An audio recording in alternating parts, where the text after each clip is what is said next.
Vitaly, please come on stage.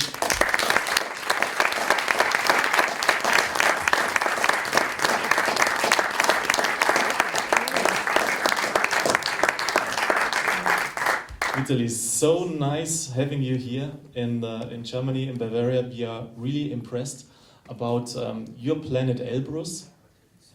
Can you tell... Oh, yeah, first German. Also, ich versuche mal so ein bisschen zum Übersetzen. Ich frage jetzt als nächstes, was für ihn das ausmacht, dieser Planet Elbrus. Und sind Sie mal gespannt, was er sagt. Vitaly, what do you tell people? Why is it not a mountain, but a planet Elbrus?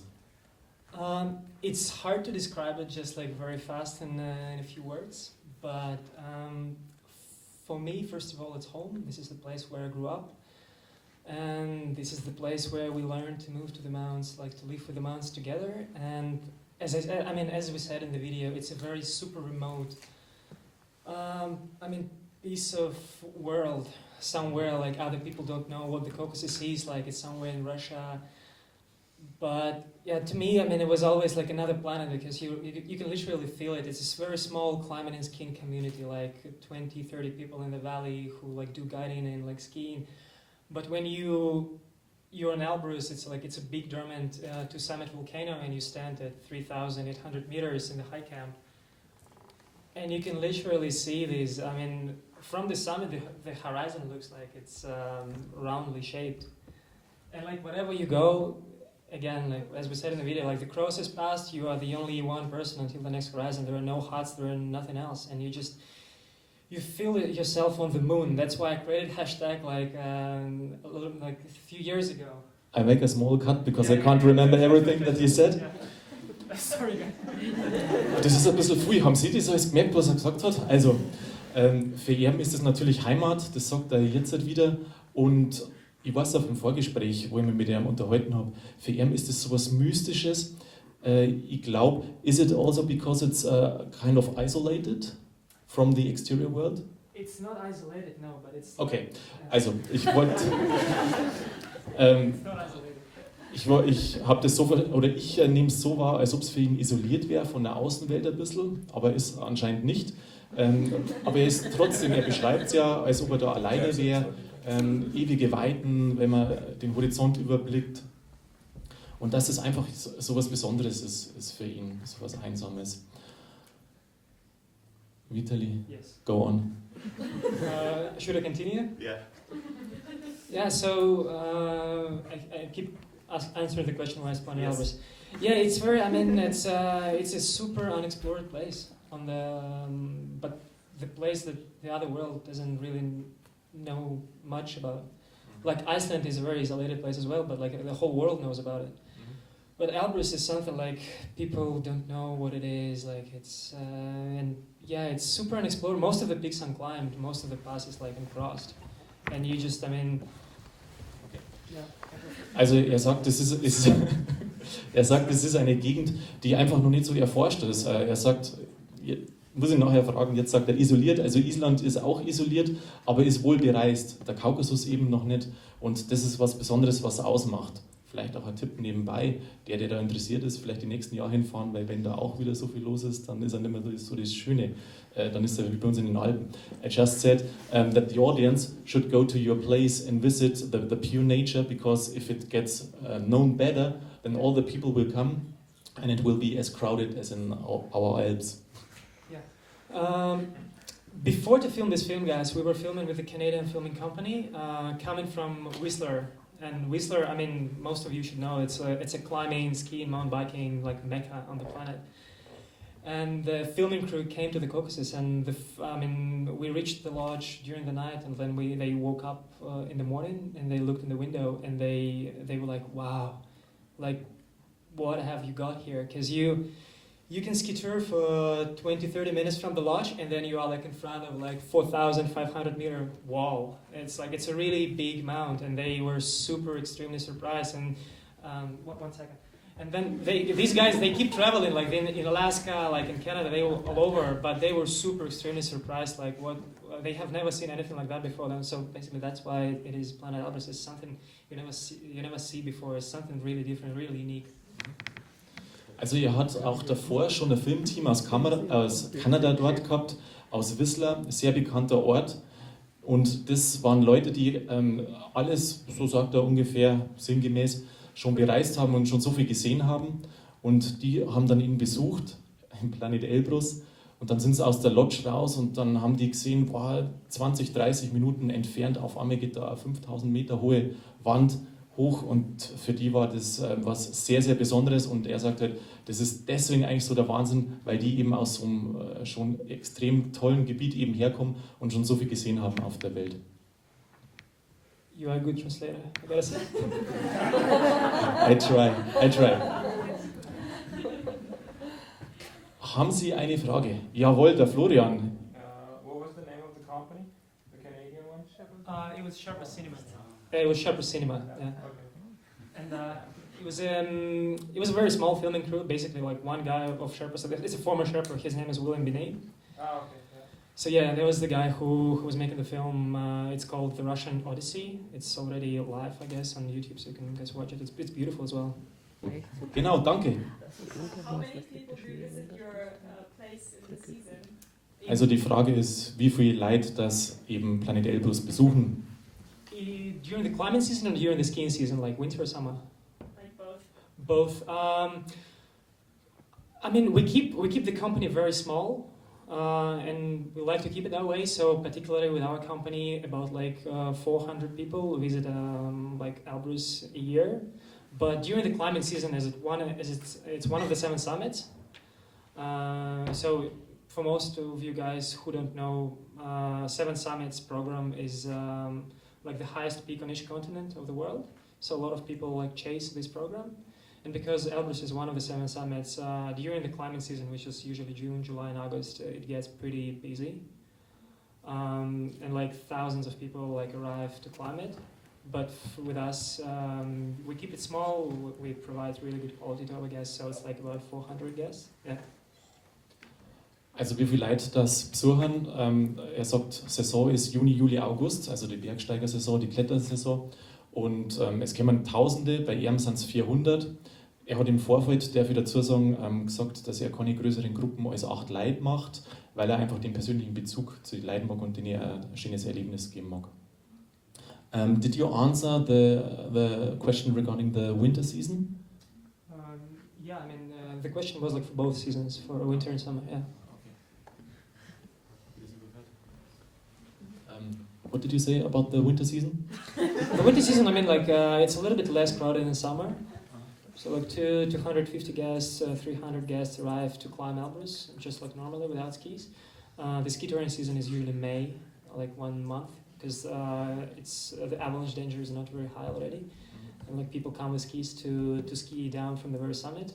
And during the winter, as I said, the skiing and climbing community very small, and like lots of people don't know where it is, like how to come, how to get here. So like, we get maybe 100 guests a winter who come to ski tour. And these are usually the guys with good experience who like know where they go. Like Canadian filming crew, they particularly wanted to go to Russia, to the Caucasus, to explore these mountains, because they could go to Japan or whatever, but they decided to go to this like remote, wild, big mountain paradise. Yeah. Also hauptsächlich im Mai kommen da die Leute zum Skitouren gehen. Bei ihm persönlich jetzt ungefähr sind es 100 Leute und was er zuvor auch noch angeführt hat, das ist einer von den 7 Summits. Also das heißt, Leute, die alle machen wollen, die müssen auch quasi bei ihm vorbei. Das ist sein Vorteil. Die Frage da oben. Eine Frage, und zwar, du hast gesagt, du bist geboren und aufgewachsen im Kaukasus, aber ich glaube jetzt, da lernt man nicht so gut Englisch. Hast du auch einen Teil deines Lebens woanders verbracht? You said that you are born and raised at Caucasus. But your English is very well. How did it get to that? So it's a long story, guys. I mean, becoming a mountain guide was my huge dream since I was a little kid. And I started working, I mean, I first time climbed Elbrus when I was 14 years old. And then when I was 15, I climbed it from the north side. And then, I mean, I have this dream since I was a little kid to become a mountain guide. And I started working on Elbrus since I was 15 years old as an assistant guide with my friends who could take me to the mountain just to get as much experience as possible before to go to Canada and study guiding there. And then when I graduated high school, I moved to Canada to study mountain guiding there. And then when I came back from Canada to my home, I was the first person to bring international Western guiding standards into Elbrus guiding industry. And of course, Canada improved my English really well. But even before to go to Canada on Elbrus, I used to speak English because there was lots of foreign guests on the mountain during like 3 months a year. So yeah, it was like that. Also er hat als junger Mann schon immer geschaut, dass er möglichst viel Erfahrung sammelt. Immer wenn jemand auf den Berg gegangen ist, da selber Touren gemacht hat, hat er geschaut, dass er mitkommt. Um seine eigenen Qualifikationen zu verbessern, ist er dann nach Kanada gegangen. Die Frage direkt eben, er hat es in Kanada gelernt. Dann ist er zurückgekommen und er hat als erstes die internationale Guidings, wie sagt man? Richtlinien, genau, danke, oder Standards eben da im Kaukasus und am Elbrus implementiert. Die Dame. Do young people like you normally stay there, or do a lot of go to bigger cities to live there? Die Frage ist, ob die jungen Leute dort bleiben oder ob die eher in größere Städte abwandern. For me, it's hard to answer that question because I spend like most of my time in the mountains, and like everybody I know in the mountains, they stay in the mountains. But from my hometown, probably lots of young people, yeah, they move to Moscow to St. Petersburg to study there. But not in the mountains. I mean, it's a very small, tiny world. Like these small alpine villages that you guys have here, it's pretty the same, even smaller, like twice as smaller. Also es ist so, er weiß nicht genau, sagt er es erst, weil die am Berg sind, die bleiben am Berg, sagt er. Aber in seiner Heimatstadt, die 2 Stunden ungefähr weg ist von dem Planet Elbrus, da gibt es schon Junge, die dann nach Moskau eben gingen. Er vergleicht die Situation aber so ein bisschen mit bei uns in die Alpen. Der Florian nochmal. Why do you think the North Americans are scared to go to your region? Is it because they're generally scared of Russians, or is it like because I never heard of any kind of terrorism where you're from? So it's kind of stupid. Okay, that's a good question. Eine sehr gute Frage. Die Frage ist, warum dass die Nordamerikaner so viel Angst haben, dorthin zu gehen, was der Grund ist. That's a really good question. Thank you for asking.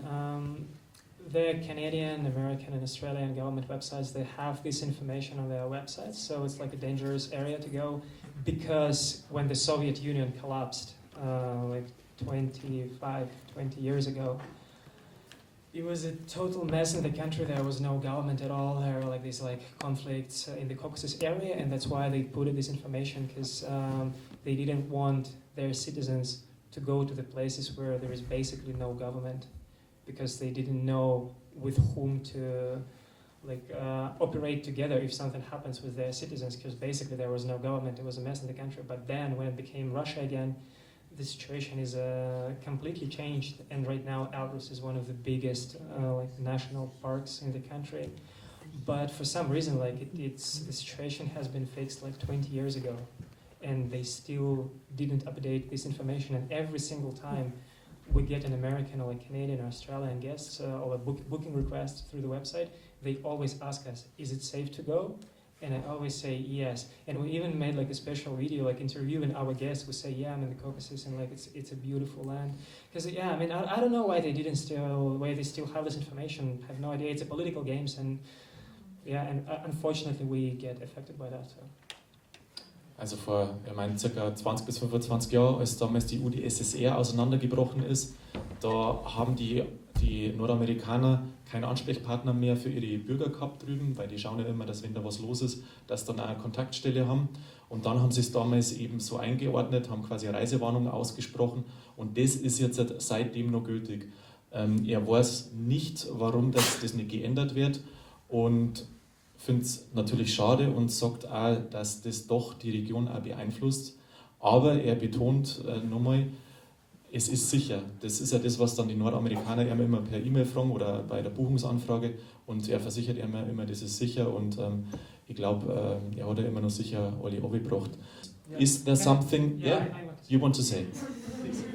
Guys, I knew it's gonna be a very small film festival somewhere in the Bavarian village, but with like very less people and not like a coliseum full of like 1,000 of people. But I still really wanted to come all the way from Russia because for me, every single opportunity, if it's a small, even if it's a small one, I always try my best to tell the world that it's an amazing place to visit and it's absolutely beautiful, wild, unexplored, big mountain paradise. So, and as well, I arrived here on the 23rd, 4 days ago.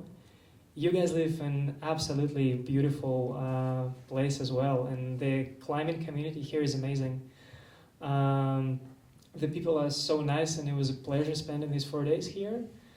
But you gotta, if you get a chance to explore the Caucasus Mountains, go for it, because it's a completely different, like, Alps are very small and the easy accessible, technical, and the climbing community is big, and Caucasus is absolutely huge and massive, unexplored, and the climbing community is small. So it's been a pleasure being in Bavaria. Thank you for having me here, and if you'll get a chance, go explore Caucasus. It's worth it.